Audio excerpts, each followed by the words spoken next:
Just got Crossfire X back. You heard it's a new update. Boom, you get into a game, you're trash. Now I'm gonna tell y'all what all the settings mean, and we're gonna go off to what's fucking best and shit. Right before we start, I'm just gonna sell out real quick. Make sure if this shit helpful, make sure you like the video, help the algorithm so more people can see this video. Make sure you comment if you got any, you want to just put your settings down there. You got any questions for me? And last but not least, subscribe. Easy. I fucking main this game right now. I'm streaming it almost daily, so make sure you tune into the streams. Make sure you follow there. I'm very close to Twitch affiliate on there, so if you would watch it would mean the world to me. But let's get straight into here. What does that even mean? So boom. To start off, if you played this game before this big update hit, the settings were terrible.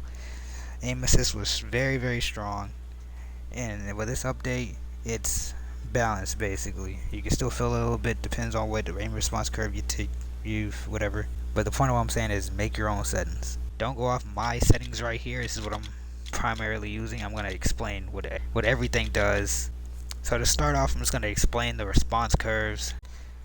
So there's 3 response curve types, and we have standard, which is I don't even look at the chart. There's a chart. If you understand that, you understand it. But I don't understand that really. For standard, is like, imagine Call of Duty is the standard aim, whatever their default settings is. You start with standard. It's not too slow, not too fast. It's just for the casual player. If you just want to have fun, this is for you. And also, it feels like it has the most aim assist, which you can feel where it kind of guides you. But linear, that's for fast, accurate people. If you want to flick everywhere, you have trust in your aim. Well, linear is basically just true aim. Wherever you look, it's gonna do what you want. And dynamic right now is very weird. I would not recommend using it. Maybe somebody in a different video said it's okay or something. And feel free, for all these, try it yourself. You might can understand how to fix it. Maybe you turn down your vertical sensitivity for dynamic. But what it does is when you turn to the left, it's gonna push your stick to the, like you're putting it in the top right. It's basically just gonna go up some while turning left. I don't understand why it's made like that. They might rework it, who knows. But step 1 is to pick your response curve. Okay, my standard shit is 65, 32, 27, 18, 15, 5, and 75 for the maximum.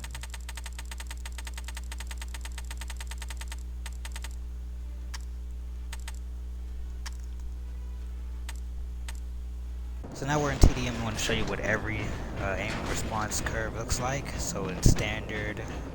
This is standard. You walk around. This shit's kind of feels. This is my settings though, but usually it feels. I'll go up to anybody and see how it aims. Only sprint. Aim assist, we can feel it's leading towards the guy a lot. Now we have linear. You see it goes way faster or flicky if I turn it all the way.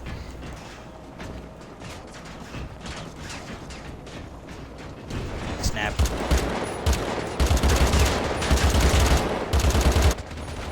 One important note, for all these will have different dead zones, which we're going to get into next. Alright, the second step you want to do after you pick your response curve is you're going to go down to these settings. Your left stick and your right stick. Now for any game, you want to have the lowest dead zone possible. If you have it too low, it's gonna make stick drift. So whenever you copy somebody's dead zone, you always want to adjust it to your controller. That's for every FPS, period. You want to have it as low as possible without having stick drift. That way if you move it just a little bit, your controller's gonna move. Next is stick sensitivity. This is like aim acceleration basically. If the higher it is, like let's say you start at 60 to 80 range, you will be able to do like a 180 within like a second. If it's lower than that, it's going to be real slow, but it will be more easily to control when you're not trying to turn heavy. So if you're like a flicky person, I recommend 60 to 80 on linear. Next is your max dead zone. We just went over stick sensitivity, which is if you turn it all the way, how fast you will be able to turn around. The max dead zone for your right stick only. It's like these two, stick sensitivity and right stick max dead zone is like parallel. If you decrease one by one, you want to decrease the other, because your max dead zone is if you barely move the stick, it's how far it's going to turn to the left or right. So for all your minimal adjustments, you want to do your max dead zone. A lot of people don't do that right now, so they end up over aiming everything because they haven't experimented with this setting. Step 5 is which aim assist you want. So for standard aim response curve, with standard is going to feel like the most aim assist. For standard with precise is going to feel like it slows down and it's easier to kill at longer ranges. Standard on linear feels like there's some aim assist the closer you are. Linear with precise feels like nothing, you might as well play with no aim assist. And for concentrate with all these settings, you just gotta experiment. Also, I might make it updated with the dynamic because it's feeling different from when I first used it. So maybe they might have changed it without telling us. I doubt it, but I'll still try it with settings. Now that you hopefully understand that, the last thing you have to do is your ADS sensitivities. I don't know if they change with whatever aim response you are. I have found for when I snipe, I can flick and drag scope easily. But what you want to do is just use a gun with a scope or a sniper. Try to look at two different things, or try to hit a person, and then you just go up or down, especially with the vertical, until you get where you want. All in all, hopefully this isn't too hard to understand. I'll go over it one more time. Standard is like default settings. Default, not too slow, not too fast. Linear is like true aim. Your response curve, dead zones are going to be different for each of them. Every time you change your aim response curve, make sure you go back and change the left stick minimum. Damn, this is important too.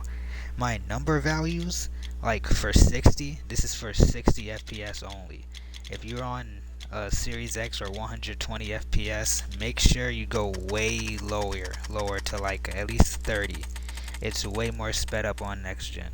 Stick sensitivity is like your aim acceleration. If you have it higher, it's going to be way faster to turn around. If it's lower, it's going to be way slower to turn around, and that correlates with your maximum dead zone. So if this is at 100, it's going to be very fast, and if you move the stick a little, it's going to go farther across your screen. But if you lower your maximum dead zone, it'll be less. But you have to make these match up. So if I put this down to like 30 and it's at 60, it's gonna feel weird and it's not gonna work right. So you have to turn them down to make them correlate. But that's pretty much it. Hopefully I didn't forget anything.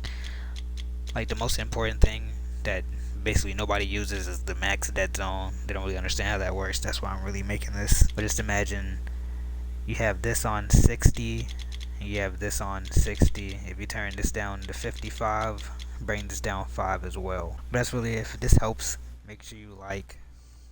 If you have any questions, you can comment, and make sure you subscribe, because I'll probably make more of these and or have hella Crossfire content. Other than that, have a great day. Hopefully I helped you.